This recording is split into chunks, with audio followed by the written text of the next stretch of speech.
మన వెడ్డింగ్‌లో మా రిలేటివ్స్ కంటే మీ వాళ్ళే ఎక్కువ సందడి చేశారు కదా! ఇప్పుడు నిజంగా ఇన్నర్ ఫీలింగ్ చెప్పు. ఆ! అదే మా వాళ్ళు 10 మందయితే మీ వాళ్ళు 100 మందొచ్చారంటున్నా. ఓ అదా, మా కాందాన్ ఎక్కువలే.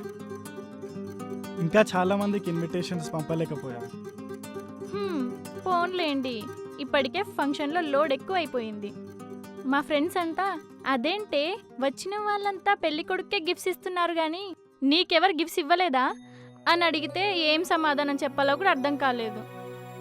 మన గిఫ్ట్స్ రావాలంటే మనం ఇంతకు ముందు ఎవరికైనా ఇచ్చి ఉండాలి. నీకెప్పుడైనా ఇన్కమింగే కానీ అవుట్ గోయింగ్ అలవాటు లేనట్టుందిగా. అయినా మాకొచ్చిన గిఫ్ట్ కంటే నీకు చాలా ఖరీదైన వాల్యుబుల్ గిఫ్ట్స్ వచ్చినట్టున్నాయిగా. ఏ గిఫ్ట్? ఏంటది? మొగుడు అనే గిఫ్ట్, అది నేనే.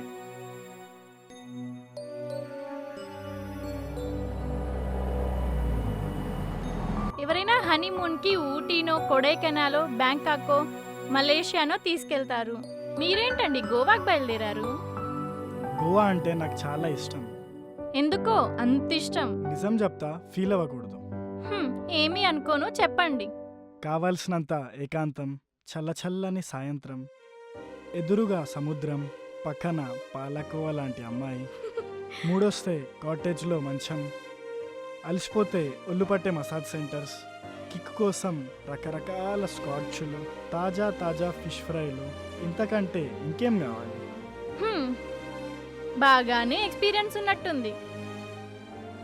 నువ్వనుకుంటున్నట్టు ఆ అనుభవం అయితే లేదు కానీ ఏదో 1-2 సార్లు ఫ్రెండ్స్తో సరదాగా గోవా టూర్కి వచ్చాను. అది సంగతి. మరమ్మాయిలు? గోవాలో అమ్మాయిలు ఉంటారని చాలామంది అనుకుంటారు, అది ఫేక్. మనలాగే రకరకాల దేశాల నుండి గోవా చూడ్డానికి వచ్చే టూరిస్టులు తప్ప మరి ఏ ఇష్టూ ఇక్కడ ఉండరు. పొట్టి పొట్టి డ్రెస్సులతో తెల్లని బొమ్మల్లాంటి అమ్మాయిలు బీచ్లో తిరుగుతుంటే సొల్లు గార్చుకుంటారు తప్ప అక్కడ ఏం చేయడానికి గడ్డి కూడా పీకడానికి ఉండదు. Only sand. అయితే గోవా మీద మీ అనుభవంతో ఒక పుస్తకం రాయొచ్చన్నమాట. Yeah, of course.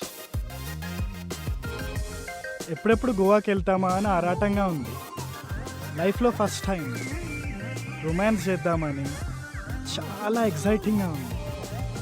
అప్పటి వరకు ఆగలేనులే కానీ ఎనర్జీ కోసం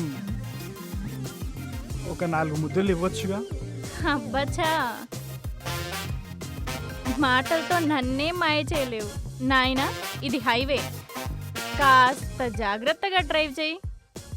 కావాలంటే ఇదిగో ఒక ఫ్లయింగ్ కిస్. బాగా ఆకలైతుంది, అక్కడ రెస్టారెంట్ ఉందనుకుంటా, కొంచెం ఆపవా?